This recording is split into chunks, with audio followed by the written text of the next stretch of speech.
దేవుని మహాకృపను బట్టి దైవ లేఖనాలలో నుండి కొన్ని విషయాలు ధ్యానము చేసి ప్రభు నామాన్ని ఘనపరచుదాం. యెహెజ్కేలు గ్రంథం 8వ అధ్యాయం. యెహెజ్కేలు గ్రంథం 8వ అధ్యాయం మొదటి నుండి 6 వచనాలు చదువుకుందాం. మొదటి నుండి 6 వచనాలు.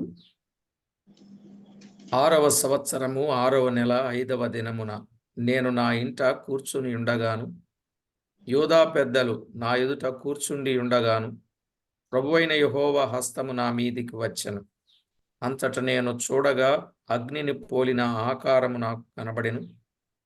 నడుము మొదలుకొని దిగువకు అగ్నిమయమైనట్టుగాను, నడుము మొదలుకొని పైకి తేజోమయమైనట్టుగాను, కరుగుచున్న అపరంజి అయినట్టుగాను ఆయన నాకు కనబడెను. మరియు చెయ్యి వంటిది ఒకటి ఆయన చాపి నా తల వెంట్రుకలు పట్టుకొనగా ఆత్మ భూమి ఆకాశముల మధ్యకు నన్నెత్తి నేను దేవుని దర్శనములను చూచుచుండగా యెరూషలేమునకు ఉత్తర వైపున ఉన్న ఆవరణ ద్వారము దగ్గర రోషము పుట్టించు విగ్రహ స్థానములో నన్ను దించెను. అంతట లోయలో నాకు కనబడిన దర్శన రూపముగా ఇశ్రాయేలీల దేవుని ప్రభావము అచ్చట కనబడెను. నరపుత్రుడా, ఉత్తర వైపు తేరి చూడమని యెహోవా నాకు సెలవీయగా నేను ఉత్తర వైపు తేరి చూచి తిని, ఉత్తర వైపున బలిపీఠపు గుమ్మము లోపల రోషము పుట్టించు ఈ విగ్రహము కనబడెను. అంతటా ఆయన నాతో ఇలాగు సెలవిచ్చెను, నరపుత్రుడా, వారు చేయుదాని నీవు చూచుచున్నావు గదా. నా పరిశుద్ధ స్థలము నేను విడిచిపోవునట్లుగా ఇశ్రాయేలీలు ఇక్కడ చేయు అత్యధికమైన హేయకృత్యములు చూచితివా? ఈ తట్టు తిరిగిన ఎడల వీటికంటే మరి అధికముగా హేయక్రియలు చూచెదవు.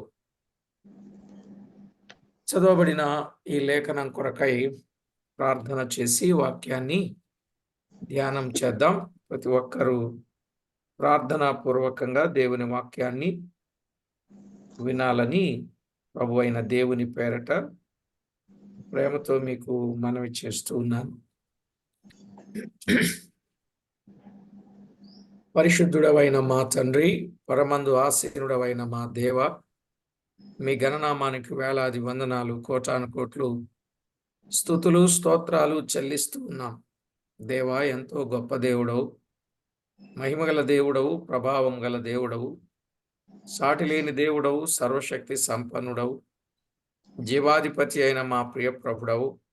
మీ గణనామానికి వందనాలు, స్తోత్రాలు, స్తుతులు చెల్లిస్తున్నాం.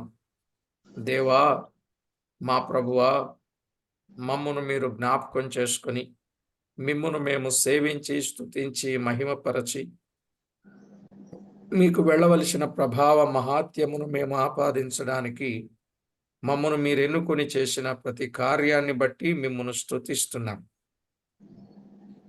మా ప్రాణప్రియుడా, సమస్త విషయాలలో తోడుగా ఉండి అన్ని విధాలా మాకు మీరు మీ భాగ్యమును మాకిచ్చి మమ్మను బలపరుస్తూ, భద్రపరుస్తూ, తృప్తిపరుస్తూ, మేలు చేస్తూ ఉన్నందుకు స్తోత్రం. ఉదయకాలం పెందలగడని మీ పాద సన్నిధి చేరి మీ వాక్కులు వినగోరి మీతో సహవాసం చేయగోరే భాగ్యం మాకు ఇచ్చినందుకు కృతజ్ఞతలు చెల్లిస్తూ, మా ప్రాణనాథుడు, ప్రియుడు, రక్షకుడైన యేసుక్రీస్తు అమూల్యమైన నామమున స్తోత్రము చెల్లించి ప్రార్థించి వినయులమై వేడుచూ ఉన్నాం మా పరమ తండ్రి, ఆమేన్. ప్రభునందు ప్రియులారా, మనం చదువుకున్న ఈ వచన భాగంలో ఈ 8వ అధ్యాయంలో ముఖ్యముగా దేవాలయములు విగ్రహారాధన అనే విషయం చెప్పబడింది. ఇందులో 18 వచనాలు ఉన్నాయి. 18 వచనాలు ఉన్నాయి. ఈ 18 వచనాలలో 1 నుంచి 6 వచనాలు రోషము పుట్టించు విగ్రహ పూజ. రోషము పుట్టించు విగ్రహ పూజ.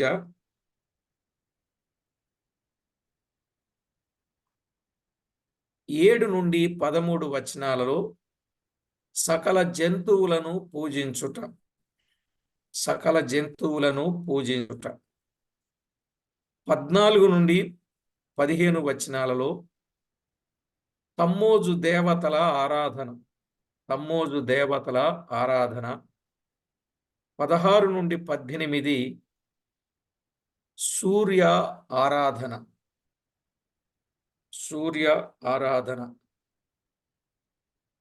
ఇక్కడ మనం చూచినప్పుడు 1 నుండి 6 వచనాలలో రోషము పుట్టించు విగ్రహ పూజ. మనము చదువుకున్న ఈ వచనాన్ని బట్టి చూస్తే 6వ సంవత్సరం 6వ నెల 5వ దినమున నేను నా ఇంట కూర్చుని ఉండగా అనే మాట చూస్తాం. 6వ సంవత్సరం 6వ నెల 5వ దినమున నా ఇంట్లో కూర్చుని ఉండగా.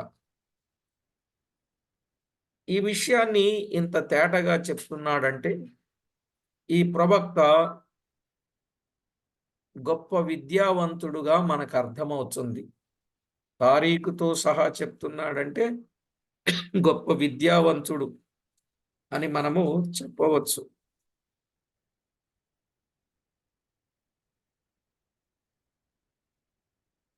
ప్రతి విషయమునకు సంవత్సరము, నెల, తేదీ చెప్పుచూ ఉన్నాడు. ఇలాగూ 14 తేదీలు ఈ గ్రంథములో చెప్పబడ్డాయండి. 14 తేదీలు ఈ గ్రంథములో కలవు. ఈ ప్రవక్త యొక్క సేవా పిలుపు యెహోయాకీము చెరపట్టబడెను. 5వ సంవత్సరము 5వ నెల 5వ దినము.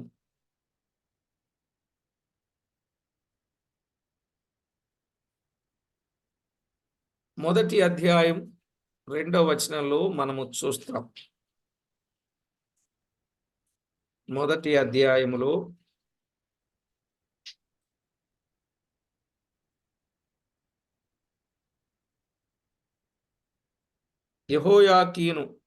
యెహోయాకీను చెరపట్టబడిన 5వ సంవత్సరము 5వ నెలలో 5వ దినమున కల్దీల దేశమందున్న అనే మాట చూస్తాం.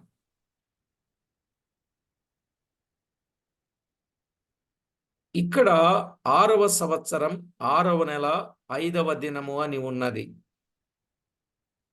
అలాగైతే ఆయన సేవలోనికి వచ్చి 13 మాసములు అయ్యిందన్నమాట. ఆయన సేవకొచ్చి 13 నెలలయ్యింది. నేను నా ఇంట కూర్చుని ఉండగా, యూదా పెద్దలు నా ఎదుట కూర్చుని ఉండగా అనే మాట 8వ అధ్యాయం 1వ వచనంలో చూస్తాం. నా ఇంట కూర్చుని ఉండగా అనే మాట చదివినప్పుడు యెహెజ్కేలుకు ఇల్లు కూడా ఉన్నది అని మనకు అర్థమవుతుంది. ఆయన విద్యావంతుడే కాదు, ఆయన గొప్ప ఇల్లు కలిగిన వాడుగా చూస్తాం. అంతేకాకుండా ఆ ఇల్లును బట్టి ఆయన ధనవంతుడని కూడా చెప్పుదురు. ఆయన ధనవంతుడు. ఎందుకంటే పెద్దలు యెహోవా యొద్ద విచారణ చేయుటకై ప్రవక్త యొద్దకు వచ్చెడివారు అనే మాట చూస్తున్నాం. వారు పెద్దలైనప్పటికీ ఈయన దగ్గరకు వస్తున్నారు అనంటే ఈయన కాస్త పెద్దవాడు. చూడండి 20వ అధ్యాయం 1వ వచనం. 20వ అధ్యాయం 1వ వచనం.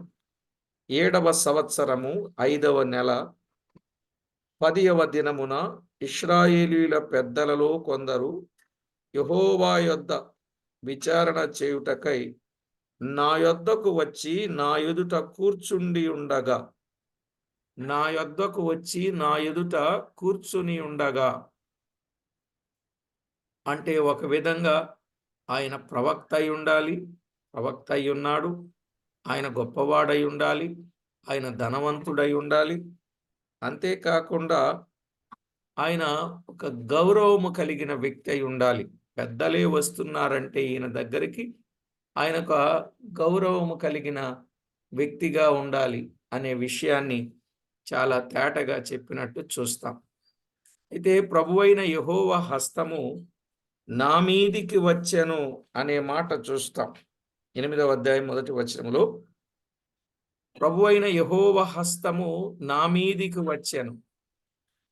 ఈ మాట 7 సార్లు ఈ గ్రంథమునందు కనబడుచున్నది. 7 సార్లు ఉందండి. యెహోవా హస్తము నా మీదికి వచ్చెను, యెహోవా హస్తము నా మీదికి వచ్చెను, యెహోవా హస్తము నా మీదికి వచ్చింది అని 7 సార్లు ఉన్నట్లుగా మనం చూస్తున్నాం.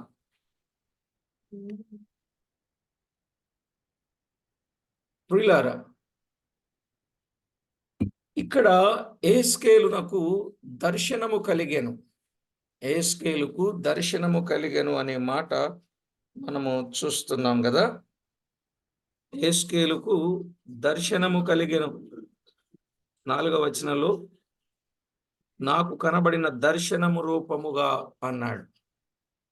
కనుక బైబిల్ గ్రంథంలో యెహెజ్కేలు 3 దర్శనాలు కలిగినట్లు ఈ గ్రంథమందు కనబడుచున్నది. ఈ గ్రంథములో ఆయనకు 3 దర్శనాలు కలిగాయి.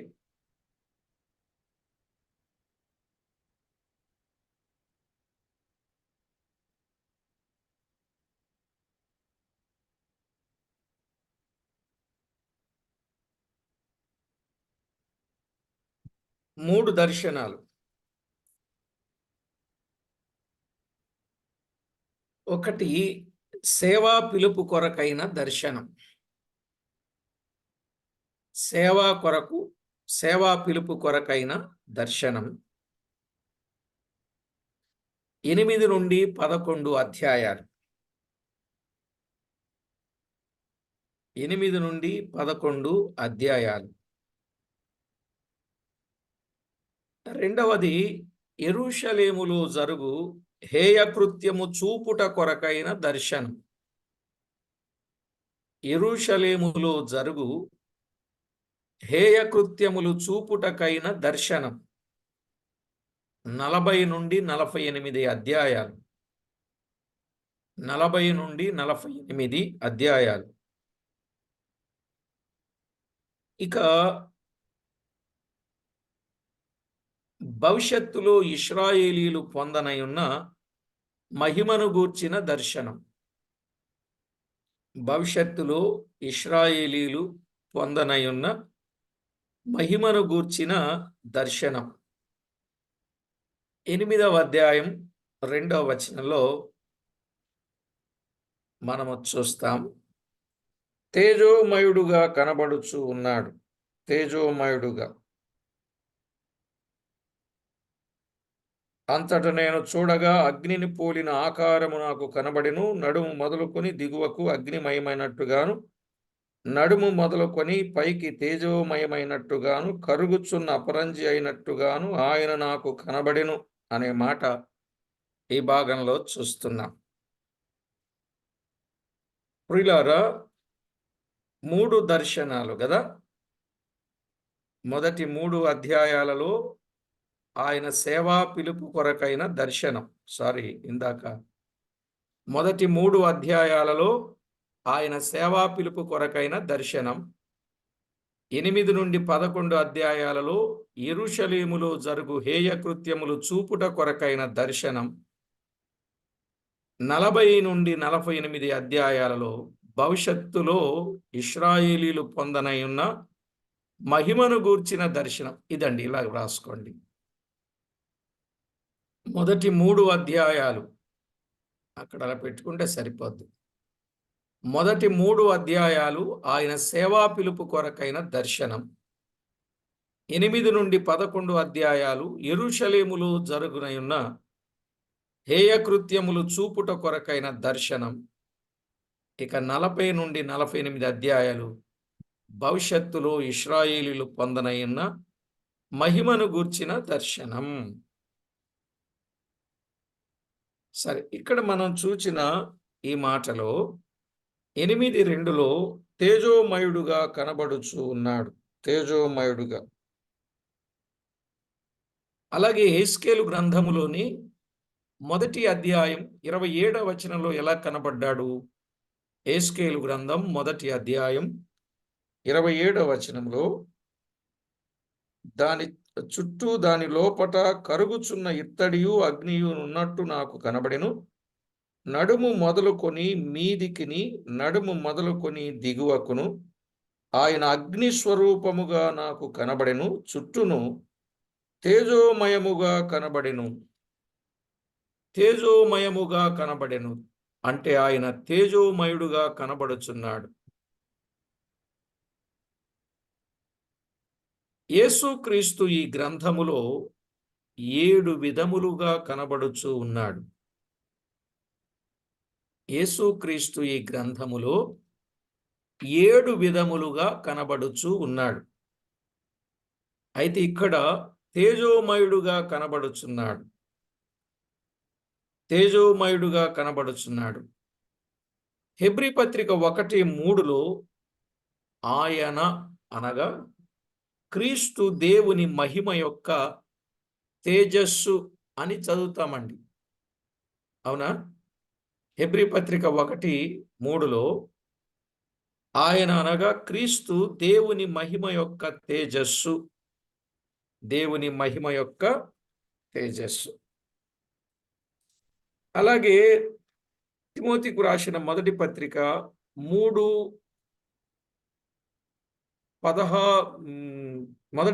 3:16లో ఆయన అనగా క్రీస్తు ఆరోహణుడై తేజోమయుడాయను అని ఉన్నది.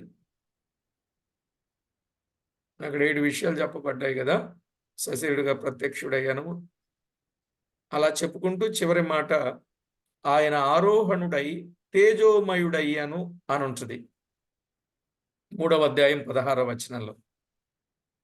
కనుక ఆయన తేజోమయుడు గనుక ఆయనే ఇక్కడ కనబడుచున్నాడు. యెహెజ్కేలు గ్రంథములో కనబడింది ఎవరు? ప్రభువైన యేసుక్రీస్తే అని మనము గుర్తుపెట్టుకోవాలి. ప్రియులారా, యేసుక్రీస్తు యెహెజ్కేలు గ్రంథములో 7 విధములుగా కనబడుచు ఉన్నాడు. ఎక్కడెక్కడో మీరు గుర్తుపెట్టుకోవాలి. చక్కగా వరుస ఆలోచన చేయాలి. యేసుక్రీస్తు ప్రభువు ఇక్కడ కనబడుతున్నాడు. ఇప్పుడు మనం చూచిన మాట ఆయన తేజోమయుడుగా కనబడుతున్నాడు. అపరంజిని పోలినవాడు అనే మాట ఇక్కడ మనం చూస్తున్నాం. అపరంజిని పోలినవాడు. ప్రకటన గ్రంథం మొదటి అధ్యాయం 15వ వచనములో ఆయన పాదములు అపరంజితో సమానం అని ఉన్నది. ఆయన పాదములు అపరంజితో సమానం. అపరంజిని పోలినవాడు. ఆయన పాదములు అపరంజితో సమానం. కనుక క్రీస్తును గూర్చిన వర్ణనలు గ్రహించగలుగుతూ ఉన్నారు. మరియు 3లో చేయి వంటిది ఆయన చాపి నా తల వెంట్రుకలు పట్టుకొనగా. చేయి వంటిది ఆయన చాపి నా తల వెంట్రుకలు పట్టుకొనగా అనే మాట మనము చూస్తాం. 8వ అధ్యాయం 2వ వచనంలో అపరంజి అన్నాడు కదా. 3వ వచనంలో చెయ్యి వంటిది ఒకటి ఆయన చాపి నా తల వెంట్రుకలు పట్టుకొనగా ఆత్మ భూమి ఆకాశముల మధ్యకు నన్నెత్తి. యెరూషలేము దగ్గర రోషము పుట్టించు విగ్రహ స్థానములు నన్ను దింపెను అనే మాట చూస్తున్నాం. రోషము పుట్టించు విగ్రహ స్థానములు నన్ను దింపెను అని ఉన్నది. అంటే యేసుక్రీస్తు ఆత్మ ద్వారా యెహెజ్కేలును నడిపించుచూ ఉన్నాడు అని మనం అర్థం చేసుకోవాలి. యేసుక్రీస్తు ఆత్మ ద్వారా యెహెజ్కేలును నడిపించుచున్నాడు. బాబేలులో కాపురమున్న యెహెజ్కేలు 1:1 మనము చూచాం. 3:15 ఆత్మ ద్వారా యెరూషలేమునకు పోవుటకు వచ్చి అనే మాట మనము గమనిస్తాం.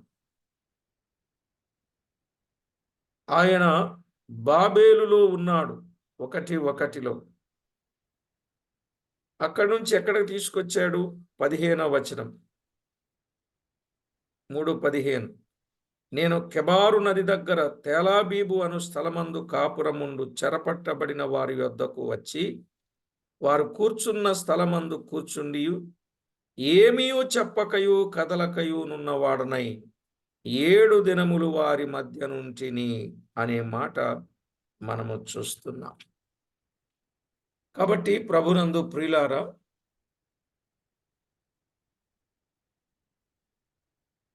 బాబేలులో కాపురమున్న యెహెజ్కేలు ఆత్మ ద్వారా యెరూషలేమునకు పోవుటకు వచ్చి యెరూషలేములో జరుగుచున్న హేయ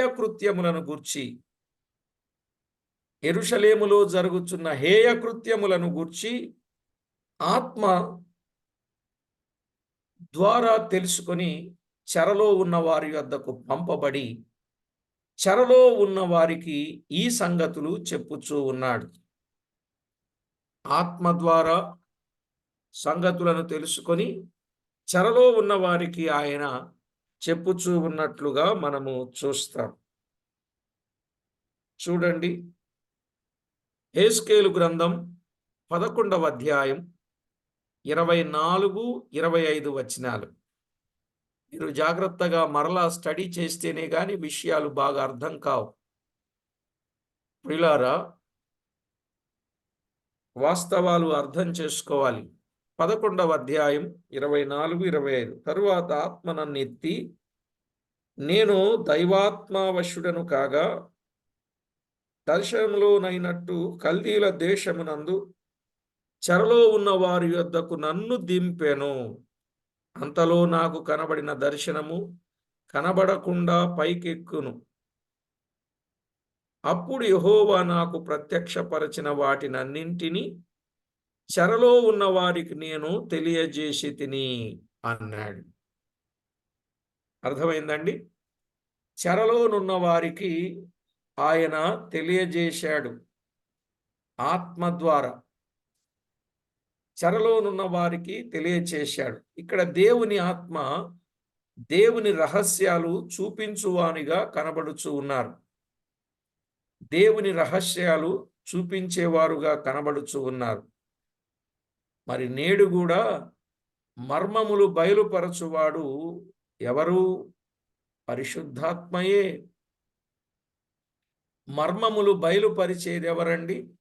పరిశుద్ధాత్మయే కదా. కొరింథీయులకు రాసిన మొదటి పత్రికలో 2వ అధ్యాయం 9, 10 వచనాలు మనకు బాగా తెలుసు. కొరింథీయులకు రాసిన మొదటి పత్రిక 2వ అధ్యాయం 9, 10 వచనాల్లో ఆయనను ప్రేమించే వారికి కంటికి కనబడని, చెవికి వినబడని, మనుష్య హృదయమునకు గోచరము కాని సంగతులను ఆయన తెలిపాడు. అది ధర్మశాస్త్ర కాలం. ఏది? కంటికి కనబడని, చెవికి వినబడని, మనుష్య హృదయానికి అగోచరమైన కార్యాలు. 10వ వచనం చదివితే, ఇప్పుడైతే ఆత్మ వలన వాటిని మనకు బయలుపరచుచున్నాడు అని ఉంటుంది అక్కడ. ఇప్పుడైతే ఆయన వాటిని ఆత్మ వలన మనకు బయలుపరచుచున్నాడు. కనుక ఇప్పుడు మనం ఏం చేయాలో, ఎలా వెళ్ళాలో, ఎలా జీవించాలో, ఎలా మాట్లాడాలో, ఏ విధంగా ప్రవర్తించాలో అంత ఆత్మ వలన సంగతులు తెలియజేస్తాడు. అందుకే మనమందరం ఆత్మ వశములో ఉండాలి. చాలామంది ఆత్మ వశానికి రాకుండా శరీరులుగానే జీవిస్తూ ఉన్నారు. ఈ శరీరులుగా జీవించుట వలన ప్రియులారా ఆత్మకు అవకాశము లేకుండా పోయింది. అందుకే పేతురు భక్తుడు అన్నాడు 2:11 ఆత్మచేత శరీర క్రియలను చంపిన ఎడల. ఆత్మచేత శరీర క్రియలు చంపాలి గాని శరీరము చేత ఆత్మను చంపేటట్టుగా ఉండకూడదు. ఎందరు దేవుని ఆత్మచేత నడిపింపబడుదురో వారు దేవుని కుమారులు అన్నాడు రోమాపత్రిక 8:14. అసలు ఎన్ని వచనాలు ఉన్నాయండి. కనుక ఆత్మ సంగతులను మనకు బయలుపరచేవాడు. పాత నిబంధన కాలములో అవి కంటికి కనబడేవి కావు, చెవికి వినబడేవి కావు, మనిషి హృదయానికి అగోచరమవి. కానీ ఇప్పుడైతే అలా లేదు. ఆత్మ వలన సంగతులను బయలుపరుస్తున్నాడు. ఆత్మ వలన సర్వసత్యములోనికి నడిపించుచున్నాడు అన్నాడు 16వ అధ్యాయం యోహాను సువార్తలో 13వ వచనంలో కదా. ఆయన మనకు చక్కని విషయాలను బోధించుచు సర్వసత్యములోనికి నడిపిస్తూ ఉన్నాడు. కనుక ప్రభు పిల్లలమైన మనము ఆత్మ ద్వారా నడిపింపబడాలి. ఎందుకంటే ఆయన మనకు మర్మములను కూడా బయలుపరచేవాడు. కాబట్టి ఆత్మ అన్నింటినీ దేవుని మర్మములను కూడా పరిశోధించుచున్నాడు. గనుక పరిశుద్ధాత్మ మర్మములు బయలుపరచువాడు. కనుకని ఆత్మ వశములో ఎస్తేలు ఉన్నట్లు, ఆత్మయే ఆయనను నడిపించినట్లు, ఆత్మ ద్వారా ఆయన నడిపింపబడుచున్నట్లు మనము ఈ భాగాన్ని బట్టి అర్థం చేసుకుంటున్నాం. రైట్. మరొక విషయాన్ని గమనిస్తే ఎస్కేలు కూడా మర్మమైన సంగతులు బయలుపరచువాడు. పాత నిబంధన గ్రంథములో పరిశుద్ధాత్మ కొరకు ఎక్కువ పర్యాయములు వ్రాయబడినది. నేను ప్రారంభములోనే చెప్పాను మీకు, పరిశుద్ధాత్మ కొరకు ఎక్కువ పర్యాయాలు వ్రాయబడిన గ్రంథం ఏదంటే పాత నిబంధనలో యెహెజ్కేలు గ్రంథం. యెహెజ్కేలులోని ఆయన కార్యములు ఎక్కువగా మనము చూస్తాం, వ్రాయబడ్డాయి గనుక. ఈ దర్శనములో ఇశ్రాయేలీల ప్రభావము కనబడెను. 8వ అధ్యాయం 4వ వచనములో ఈ దర్శనములో ఇశ్రాయేలీల దేవుని ప్రభావము అచ్చట కనబడెను. జాగ్రత్తగా వినండి. 4వ వచనములో అంతటా లోయలో నాకు కనబడిన దర్శన రూపముగా ఇశ్రాయేలీల దేవుని ప్రభావము అచ్చట కనబడెను. ఇశ్రాయేలీల దేవుని ప్రభావం, ఇశ్రాయేలీల ప్రభావము కాదు, ఇశ్రాయేలీల దేవుని ప్రభావం అక్కడ కనబడింది. నిజమే ప్రియులారా, మొదటి అధ్యాయములో దర్శనము కూడా యెహోవా ప్రభావ స్వరూప దర్శనం అన్నాడు. 1:28 యెహెజ్కేలు గ్రంథం 1:28 వర్షాకాలమున కనబడు ఇంద్రధనుస్సు యొక్క తేజస్సు వలె దాని చుట్టూ తేజస్సు కనబడెను. ఇది యెహోవా ప్రభావ స్వరూప దర్శనం. నేను చూచి సాగిలపడగా నాతో మాట్లాడు ఒకని స్వరము నాకు వినబడింది. ఇక్కడ ఇది యెహోవా ప్రభావ స్వరూప దర్శనం. యెహోవా ప్రభావ స్వరూప దర్శనం.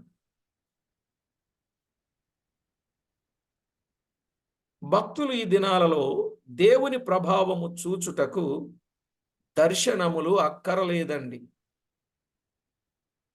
ఈ రోజుల్లో దేవుని ప్రభావాన్ని చూడడానికి దర్శనములు అక్కర్లేదు. దేవుని ప్రభావం బయలుపరచబడి ఉన్నది. ఇప్పుడు మన ప్రభువును చూడాలి అని అంటే ఏం చూస్తే సరిపోతుంది? వాక్యమును చదవాలి. వాక్యమును చదివితే ప్రభువును చూచినట్లే. ఎందుకంటే ఆదియందు వాక్యముండెను, వాక్యము దేవుని యొద్ద ఉండెను, ఆ వాక్యమే దేవుడై ఉండెను అన్నాడు.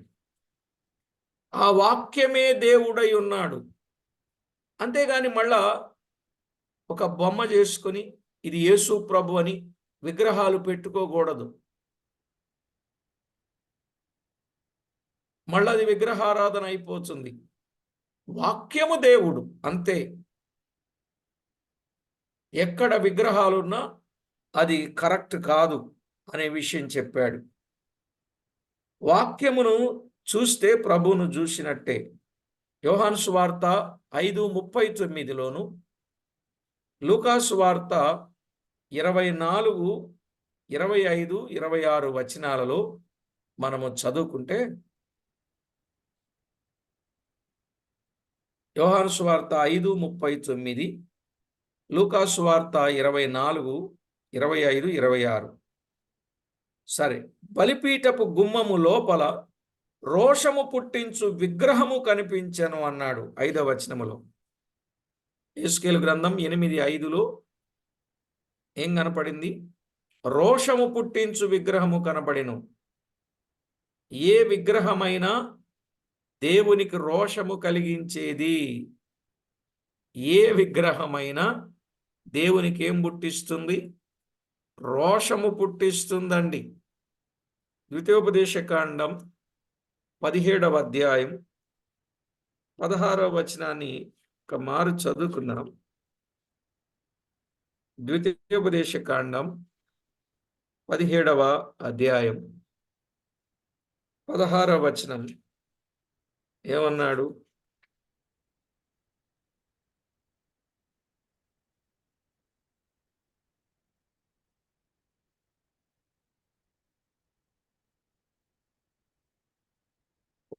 సార్,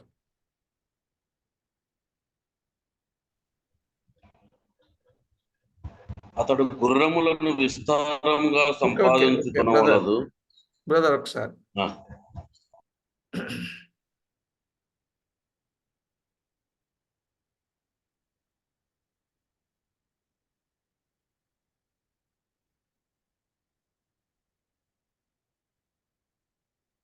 ఇక్కడ మనం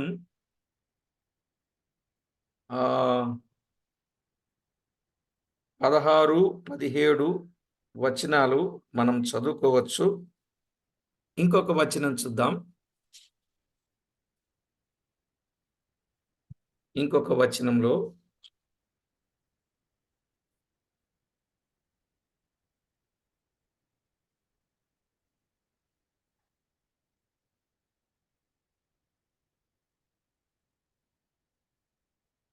విగ్రహము అనేది మంచిది కాదు అని చెప్తున్నాడు. విగ్రహారాధన అనేది మంచిది కాదు. ఎందుకంటే ఆదికాండంలో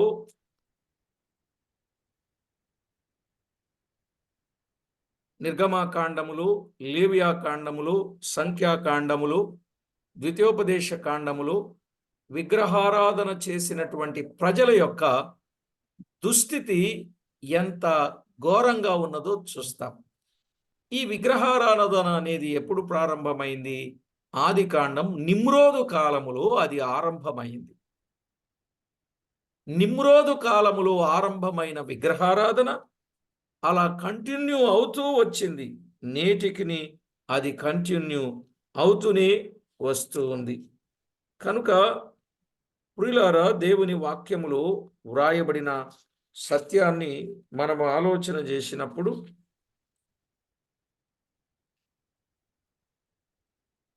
నిర్గమాకాండం 20వ అధ్యాయం 4వ వచనం. నిర్గమాకాండం 20వ అధ్యాయం 4వ వచనం. పైన ఆకాశమందే గాని, క్రింద భూమి అందే గాని, భూమి క్రింద నీళ్ల యందే గాని యుండు దేని రూపమునైనను విగ్రహమునైనను నీవు చేసుకొనకూడదు, వాటికి సాగిలపడకూడదు, వాటిని పూజింపకూడదు. ఏలయనగా నీ దేవుడైన యెహోవానగు నేను రోషము గల దేవుడను. అదే ఇక్కడ చెప్పాడు. ఏ విగ్రహమైనా దేవునికి ఏం కలిగిస్తుంది? రోషమును కలిగిస్తుంది. కనుక రోషమును కలిగించే విగ్రహాన్ని చేసుకోకూడదు. విగ్రహములకు దూరముగా ఉండాలి అనే మాటలు మనము చూస్తాం. విగ్రహములకు దేవునికి ఏమి పొత్తు అంటాడు కొరింథీయులకు రాసిన 2వ పత్రిక.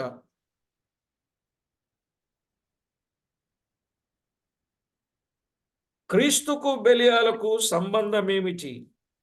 విగ్రహములకు దేవునికి ఏంటి పొత్తు? పొత్తు కుదరదు అని చెప్పాడు. 6వ అధ్యాయం, కొరింథీయులకు రాసిన 2వ పత్రిక 6వ అధ్యాయం 16-18 వచనాలు. కొరింథీయులకు రాసిన 2వ పత్రిక 6వ అధ్యాయం 16-18 వచనాలు. దేవుని ఆలయమునకు విగ్రహములతో ఏమి పొందుక? మనము జీవము గల దేవుని ఆలయమై ఉన్నాం. దేవుని ఆలయమునకు విగ్రహములకు ఏమి పొందుక? అసలు పొందుకే లేదు. కానీ వీళ్ళ దేవాలయములో ఏం పెడుతున్నారు? విగ్రహాలను పెడుతున్నారు. అసలు పొందుక లేని వాటిని తీసుకొచ్చి లోపల పెడుతున్నారు. లేవా? యేసు ప్రభు అని విగ్రహాలు చేసి చర్చిల్లో పెట్టడం లేదండి. చాలా చక్కగా గ్లాసుల మీద మంచి పెయింటింగ్ వేయించి గ్లాసుల్లో పెట్టట్లేదండి. అయ్యో, చాలా విచారం అన్నమాట. అసలు ఏమి పొందుకని ఆయన మాట్లాడుతుంటే, దేవుని ఆలయమునకు విగ్రహములతో ఏమి పొందుక అని అంటా ఉంటే, అదే విగ్రహాలను తెచ్చి దేవుని ఆలయంలోనే పెడుతుంటే ఎంత బాధపడాలి మనం. సరేలేండి, కొంచెం విషయాలు బ్రాడ్ మైండ్తో ఆలోచన చేయండి. విగ్రహాలను చేసుకొనకూడదు. నరపుత్రుడా, వారు చేయు దానిని నీవు చూచుచున్నావు గదా. నా పరిశుద్ధ స్థలమును నేను విడిచిపోవునట్లుగా ఇశ్రాయేలీలు ఇక్కడ చేయు అత్యధికమైన హేయకృత్యములు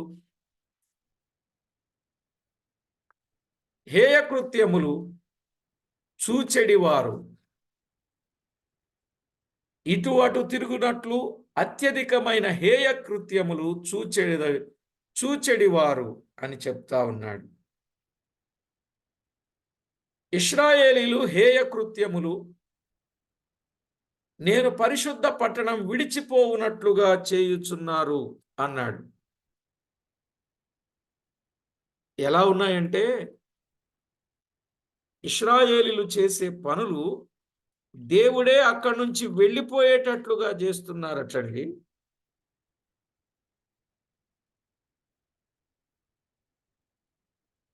దేవుడే వెళ్ళిపోయేటట్లు చేయరాని కార్యాలు చేస్తూ దేవుడే వారికి విరోధి అయ్యేటట్లుగా వారు ఆ కార్యములు చేస్తున్నారు.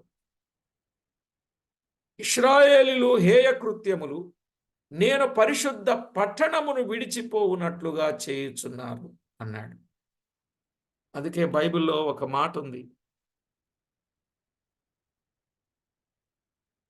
హోపిని పీనెహసులు చేసిన పాపమును బట్టి దేవుడు అక్కడ విడిచిపెట్టి వెళ్ళిపోయాడు అనే మాట మనము చూస్తాం. ఆయన షిలోహును విడిచిపెట్టి వెళ్ళిపోయాడు. ఆయన వారికి దూరంగా వెళ్ళిపోయాడు. 78 కీర్తనలో ఆ మాట ఉంటుంది. ఒకసారి చూస్తారా? కీర్తన 78 60వ వచనం లేక 60వ చరణం. 78:60. షిలోహు మందిరమును తాను మనుషులలో సంస్థాపన చేసిన గుడారమును ఆయన విడిచిపెట్టెను అన్నాడు. షిలోహు మందిరమును తాను మనుషులలో చేసి సంస్థాపన చేసిన గుడారమును ఆయన విడిచిపెట్టెను. దేవుడే ఆ గుడారాన్ని విడిచిపెట్టి వెళ్ళిపోయాడు. ఎంత విచారకరం. ఈరోజు దేవుడు లేని మందిరాలు ఎన్నున్నాయో, దేవుడు లేని చర్చిలు ఎన్నున్నాయో, దేవునికి అవకాశము లేని స్థలాలు ఎన్నున్నాయో. దేవుడు దేవుడు అంటూ ఉంటారు కానీ హృదయములో దేవుడు లేకుండా ఉన్నవారు ఎంతమంది ఉన్నారో. అవునా కాదా? ఇలా ఒక్కొక్కటి బేరీజు వేసుకొని వెళ్తా ఉంటే అసలు మనం వెళ్ళే మందిరాల్లో దేవుడు ఉన్నాడంటారా? అసలు దేవునికి అవకాశం ఉందంటారా? మనుషులు కల్పించు పద్ధతులు దైవోపదేశములుగా పాటించే స్థలములో దేవుడు ఉండడు. గుర్తుపెట్టుకోండి. మార్కు సువార్తలో చాలా తేటగా చెప్పాడు. మనుషులు కల్పించు పద్ధతులు దైవోపదేశములుగా బోధిస్తారు. మనుషులు కల్పించినవే దైవోపదేశాలుగా బోధిస్తుంటే అక్కడ దేవుడు ఎక్కడున్నట్టు చెప్పండి? ఇక దేవునికి అవకాశం ఏడున్నట్టు? ఈవేళ దేవుడు లేని కుటుంబాలు, దేవుడు లేని హృదయాలు, దేవుడు లేని సంఘాలు ఎన్నున్నాయో. మరి ఆయన మీలో ఉన్నాడా? ఉంటే జాగ్రత్త. అందుకే చెప్పాడు. కొంతమంది అంటారట, ప్రభువా ప్రభువా, ప్రభువా ప్రభు అని పిలుచు ప్రతివాడు పరలోక రాజ్యములో ప్రవేశించడు, నా తండ్రి చిత్త ప్రకారము చేయువాడే ప్రవేశిస్తాడు. అసలు ప్రభు అన్నాడు, నేను చెప్పిన మాటల ప్రకారంగా మీరు చేయకుండా ప్రభువా ప్రభు అని నన్ను ఎందుకు పిలుస్తారన్నాడు. ఆయనే అడిగాడు, ప్రశ్న వేశాడు. చదివారా ఆ మాట? చదివారండి? నేను చెప్పు మాటల ప్రకారంగా మీరు చేయకుండా ప్రభువా ప్రభు అని ఎందుకు పిలుస్తారు? లూకాసు వార్తలో ఉంది ఆ మాట.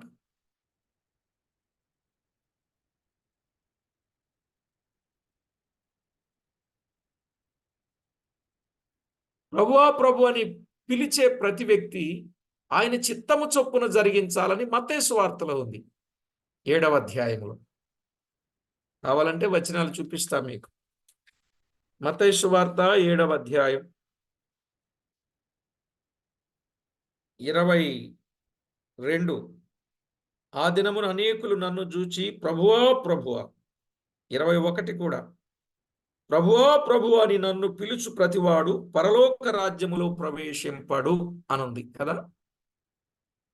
ప్రభువా ప్రభు అని నన్ను పిలుచు ప్రతివాడు పరలోక రాజ్యములో ప్రవేశింపడు గాని నా తండ్రి చిత్త ప్రకారము చేయువాడే, పరలోకమందున్న నా తండ్రి చిత్త ప్రకారము చేయువాడే ప్రవేశించును. ఆ దినమున అనేకులు నన్ను చూసి ప్రభువా ప్రభువా, మేము నీ నామమున ప్రవచింపలేదా?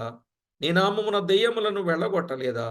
నీ నామమున అద్భుతములు చేయలేదు. వీళ్ళందరూ ఎవరండి? గొప్పోళ్ళ కాదా? చాలా గొప్పోళ్ళండి. ఎంత గొప్పోళ్ళంటే ప్రవచనాలు చెప్పినంత గొప్పోళ్ళండి, దెయ్యాలను వెళ్ళగొట్టిన గొప్పోళ్ళండి, అద్భుతాలు చేసిన గొప్పోళ్ళండి. ఈ గొప్పోళ్ళు రేపు ప్రభువా ప్రభు అంటే ప్రభు ఏమన్నాడు? అక్రమము చేయువారలారా, నేను మిమ్మును ఎన్నడును ఎరుగను, నా యొద్ద నుండి పొండి అని అంటాడు. ఎంత తేటగా ఉందండి బైబిల్ వాక్యం. వీళ్ళెవరు? ఆయన పేరట అద్భుతాలు చేశారు, దెయ్యాలను వెళ్ళగొట్టారు, ప్రవచనాలే చెప్పేశారు ఏకంగా. ఇంత గొప్పోళ్ళండి వీళ్ళు.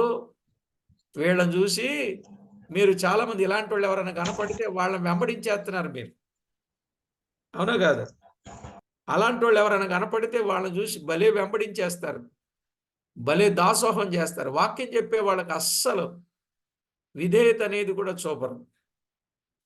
ఇలాంటి వాళ్ళు కనపడితే మాత్రం అంత లేదు ఇంత లేదని ఎంతైనా ఖర్చు పెట్టేస్తారు వాళ్ళకి. లూకాసు వార్తకు రండి. లూకాసు వార్త 6వ అధ్యాయం 46వ వచనం. నేను చెప్పు మాటల ప్రకారం మీరు చేయక ప్రభువా ప్రభు అని నన్ను పిలుచుట ఎందుకు అన్నాడు. నేను చెప్పే మాటల ప్రకారంగా మీరు చేయకుండా ప్రభువా ప్రభు అని నన్ను ఎందుకు పిలుస్తారు అని మాట్లాడుతూ ఉన్నట్లుగా మనము చూస్తూ ఉన్నాం. కనుక ప్రభునందు ప్రియులారా, దైవ గ్రంథములో వ్రాయబడిన మాటలను బట్టి ఇశ్రాయేలీలు హేయ కృత్యములు చేశారు కనుక నేను పరిశుద్ధ పట్టణాన్ని విడిచిపెట్టేస్తున్నానన్నాడు ఆయన.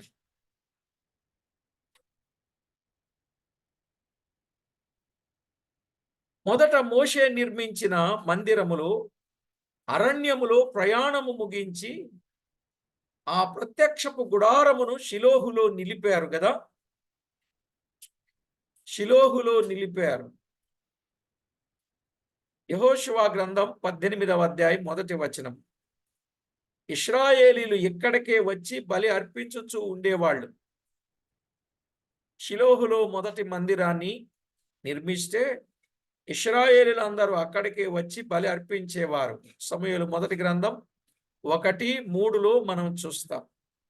కానీ కొంతకాలమునకు యెహోవా షిలోహును విడిచిపెట్టెను. మనం చదువుకున్నాం. ఎందుకు విడిచిపెట్టాడు? ఇశ్రాయేలీల దుష్టత్వమును బట్టి ఆయన విడిచిపెట్టాను అన్నాడు. ఇశ్రాయేలీల దుష్టత్వమును బట్టి ఆయన విడిచిపెట్టాను. ఇర్మియా గ్రంథం 7వ అధ్యాయం 11 నుండి 14 వచనాలు. ఇర్మియా గ్రంథం 7వ అధ్యాయం 11 నుండి 14, అలాగే 26వ అధ్యాయం 6వ వచనం. 26వ అధ్యాయం 6వ వచనం. దేవుడు పాపము కలిసి ఉండనేరడు. దేవుడు పాపముతో కలిసి ఉండనేరడు. ఆయనకి పాపానికి సంబంధం లేదు. ఆయన ప్రత్యేకంగా ఉండేవాడు. శాపగ్రస్తులైన వారి మధ్య ఉండకుండా మీరు వారిని నిర్మూలము చేస్తేనే తప్ప నేను మీకు తోడై ఉండను అని చెప్పాడు యెహోషువ. అవునా కాదా? శాపగ్రస్తమైన దానిని మీరేం చేయాలి? విడిచిపెట్టాలి. శాపగ్రస్తుల మధ్య మీరేం చేయాలి? ఉండకూడదు. అలాంటి వారిని ఉండనిస్తే మీకు నష్టం. కనుక వారిని నిర్మూలము చేస్తేనే తప్ప నేను మీకు తోడై ఉండను అని చెప్పాడు. యెహోషువ గ్రంథం 7వ అధ్యాయం 11, 12 వచనాలు. యెహోషువ గ్రంథం 7వ అధ్యాయం 11, 12 వచనాల్లో చెప్పాడు. అలాగే నేడు మనలో చెడుగు పాపము ఉన్నట్లయితే దేవునితో సమాధానము సహవాసము కలిగి ఉండలేమండి. చెడుగు పాపము దేవునికి ఆయాసకరమైన కార్యాలు మనలో ఉంటే దేవునితో సమాధానం సహవాసం కలిగి ఉండలేం. యోబు భక్తుడు అన్నాడు చూశారా? 11వ అధ్యాయం 13వ వచనం 17వ వచనం.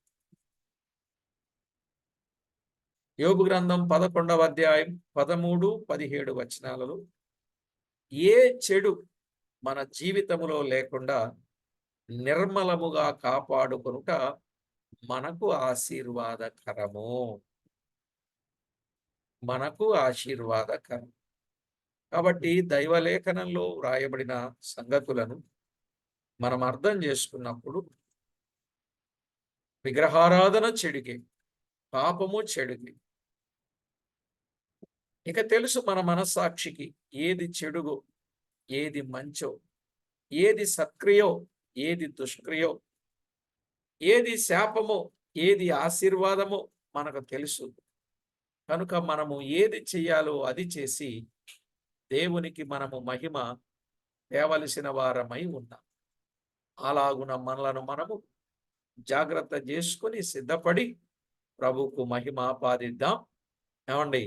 విగ్రహారాధన, విగ్రహం దేవుని కంటే ఏది ఎక్కువగా ప్రేమించినా అది మనకొక విగ్రహం అవుతుంది. అది ధనము కావచ్చు, అది ఆరోగ్యము కావచ్చు, అది ఆస్తి కావచ్చు, అది అయిన వారు కావచ్చు, ఏమండి ఆఖరికి భార్య కావచ్చు, భర్త కావచ్చు, పిల్లలు కావచ్చు, బంధువులు కావచ్చు, ఏమండి ఇందులో ఏది ఉన్నా కూడా ఇప్పుడు చెప్పండి, మనం విగ్రహారాధికులమా? దేవుని కంటే దేనిని ఎక్కువగా ప్రేమించు. అలాగున మనలను మనము జాగ్రత్త చేసుకొని ప్రభువుకు మహిమ తెద్దాం. ప్రార్థన చేసుకుందాం. ప్రార్థన.